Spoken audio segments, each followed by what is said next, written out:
So we're going to start with the top 10 MLB free agents for this offseason. I'm very excited about this MLB offseason, even though my team, the Braves, I think that we're going to have a very tricky offseason to navigate because we don't have as much money as we had last year, but we still have enough money to put together an effective team. I don't know. It's going to be tricky how it all works out. There aren't that many obvious fits for us, even though there are a couple. But anyways, let's get into it with some guys that just missed the cut for the top 10, and that is Madison Bumgarner, Cole Hamels, Jake Odorizzi, Will Smith, Jose Abreu, and Kyle Gibson. A lot of pitching in that just missed. I'm not very high on that second tier of pitching in this free agent class. It just seems like a lot of guys, kind of like that Nathan Eovaldi, who are going to end up getting overpaid. And the guy that I'm the absolute lowest on is Madison Bumgarner. And it kind of worries me that the Braves are linked to him because Madison Bumgarner is one of these guys who is his name is worth more than his actual production. And he's going to get paid a lot of money just based off that name. But if you look at his metrics, he really hasn't been that great since 2015, maybe 2016. I know he's been hurt a lot, and that's not something that you really expect with him moving forward. They were kind of fluky injuries, but even taking away those injuries, he hasn't been that good. He's had a 315 to 325 xWOBA for the past 3 to 4 years. That's not very good. That's the kind of xWOBA that you would expect from a number 4 or a number 5.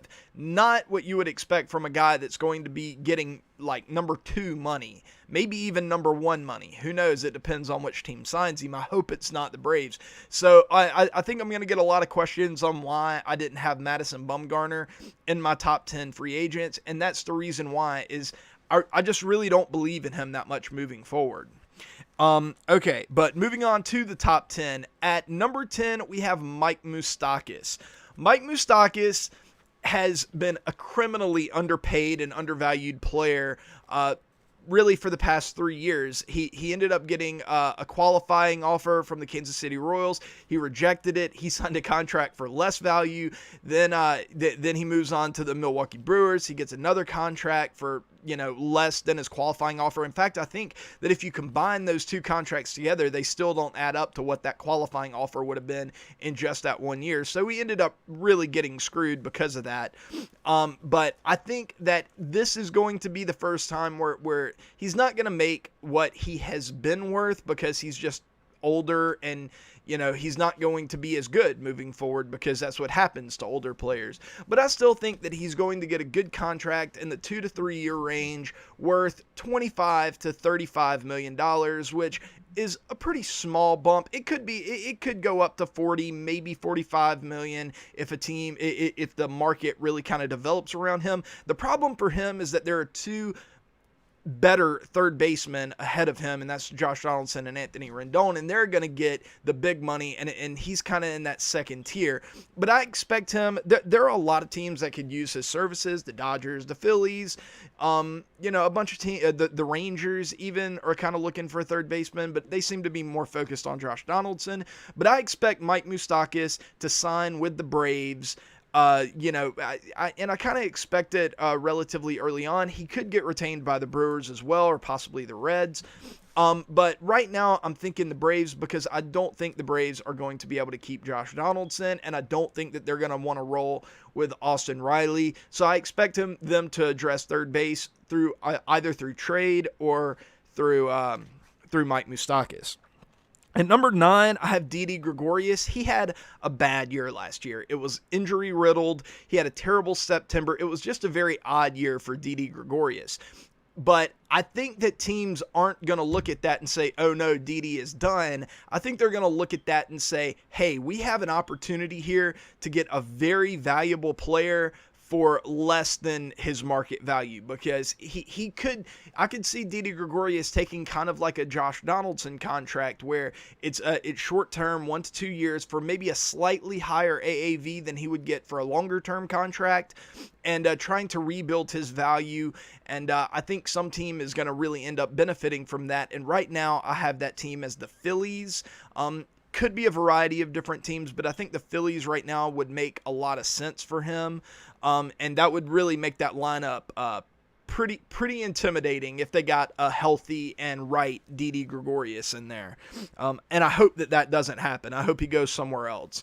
But that's my guess right now. At number 8, I have Hyun-Jin Ryu.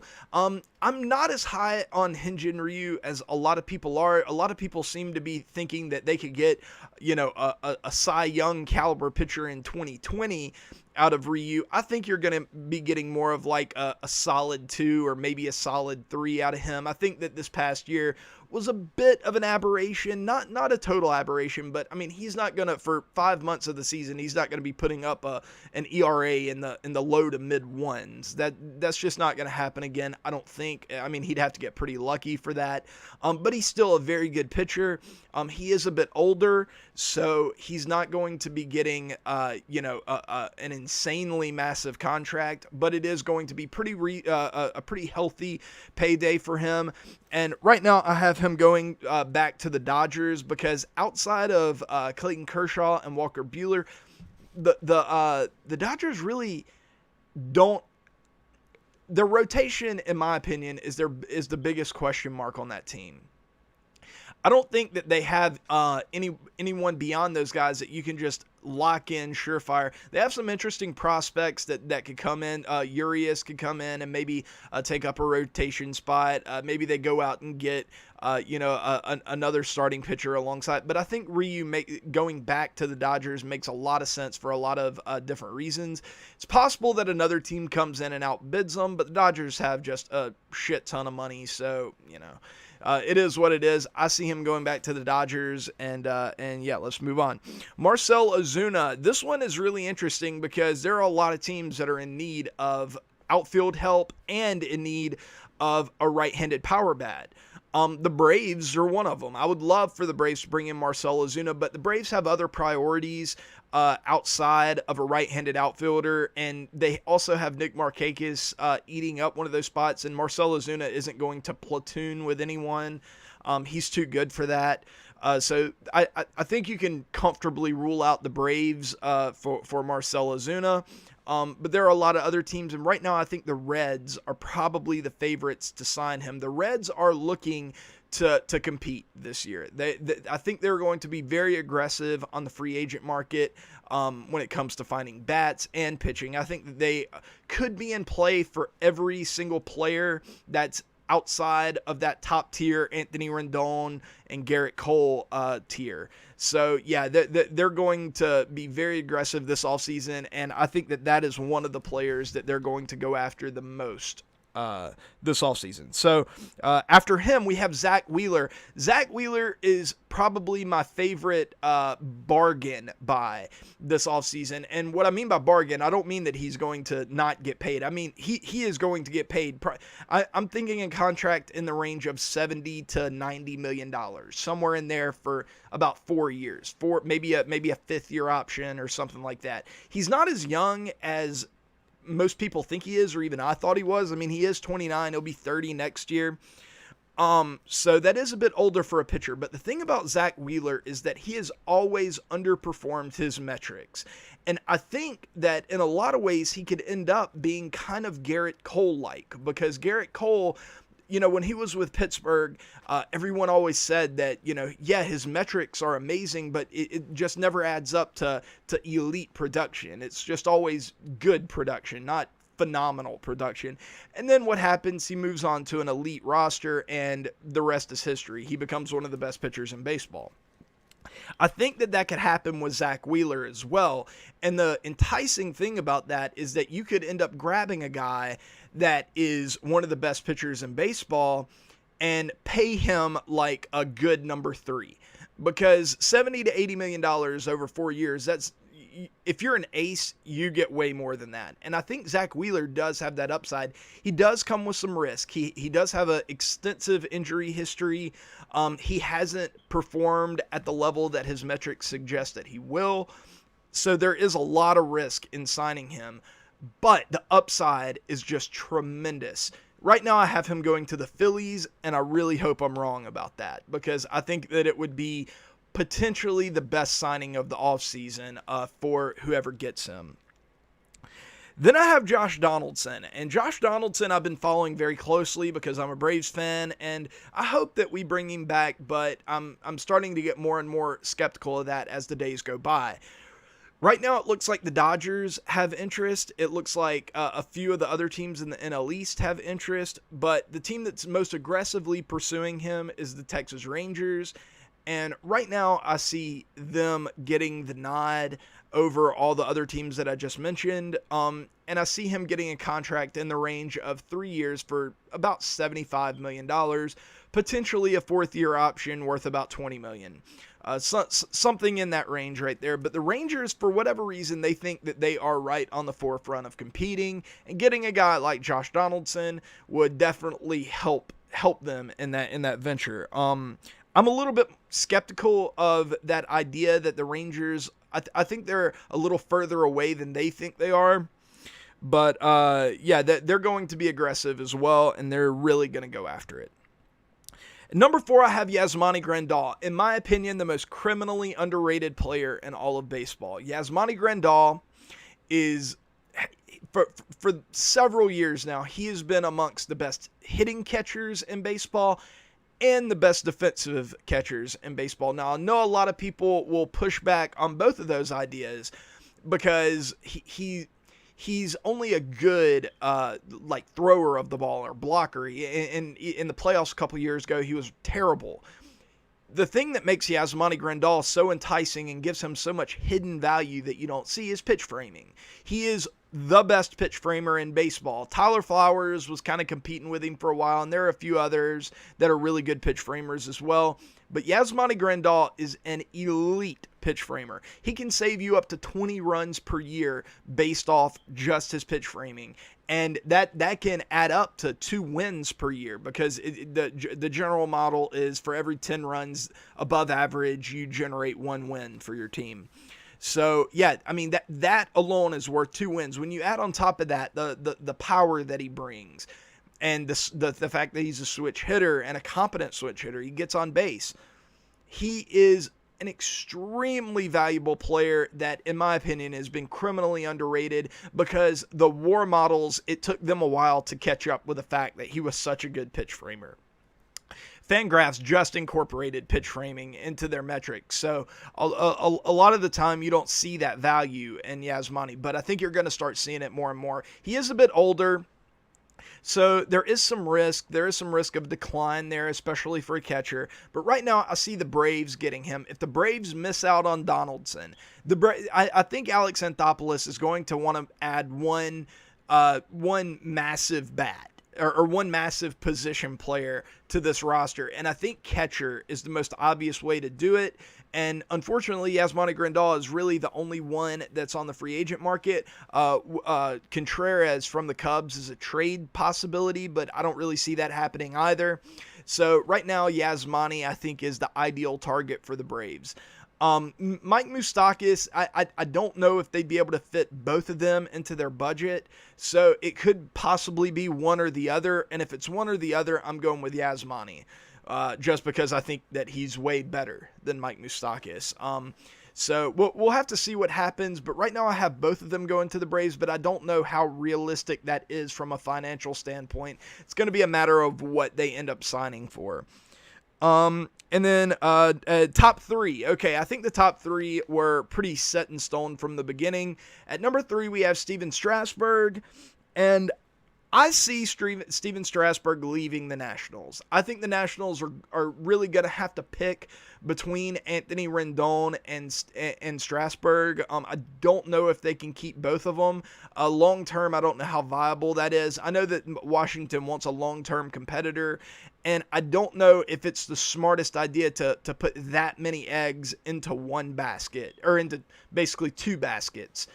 With Anthony Rendon and Steven Strasburg. They could do it. They have the financial wherewithal to do it. I just don't know how wise it would be, especially given Strasburg's injury concerns, his age, the likelihood of decline in a few seasons. I just don't see it. I think the Nationals are a smarter team than that, and I think that they end up going with Rendon over Strasburg.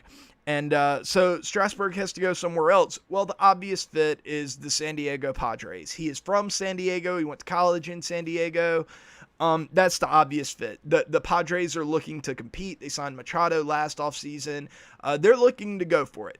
I don't know how wise that is, but they have a lot of really young and really exciting talent.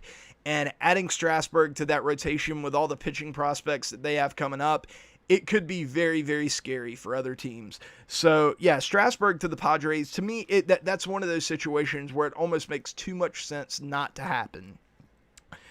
Then finally, the highest pitcher, Garrett Cole. I think a lot of people might push back on this, might say that Garrett Cole deserves to be number one on this list just because he's so elite.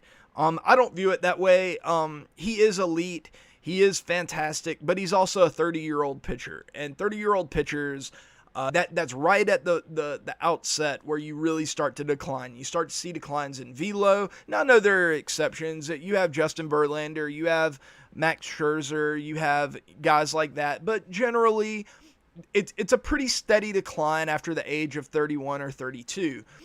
In all metrics, not just velocity or whatever. It's in your FIP, in your ERA, in your spin rate, in anything that you can imagine. You decline.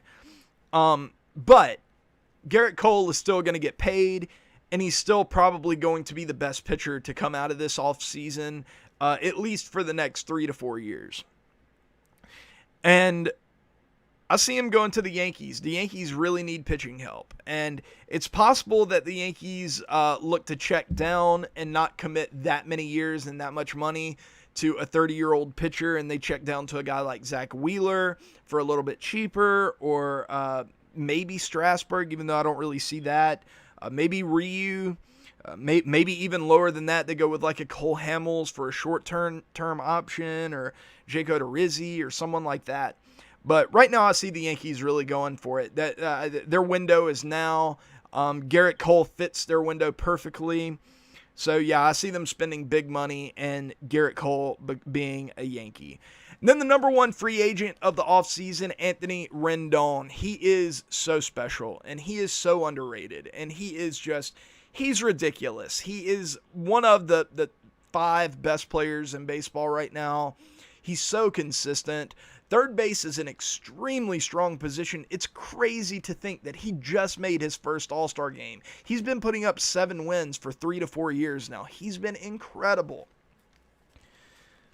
But you also have Nolan Arenado and Chris Bryant. So that's the reason why he never made an All-Star game. Manny Machado. I mean, you have a ton of great third basemen. And but I think he's probably the best one. I really do. Right now, if I had to take one third baseman for one season, I'm taking Anthony Rendon. Over Nolan Arenado, pretty close, but I'd take Rendon. Over Chris Bryant, I'm taking Rendon. Over Matt Chapman, I'm taking Rendon, I think. Lots of great third basemen, but Rendon, I think, is the best. And I think the Nats are going to keep him. Like I said, I think the Nats are going to likely have to choose between Strasburg and Rendon, and I don't even think it's a question that you go with Rendon. The Nats, even if they lose Strasburg, their pitching is still going to be very, very, very strong. And they can check down to a second-tier pitching option that isn't going to be as expensive as Strasburg to fill that hole and still end up having one of the 5 best rotations in baseball. If you lose Anthony Rendon, your window is going to start closing very, very quickly. I think he's that valuable.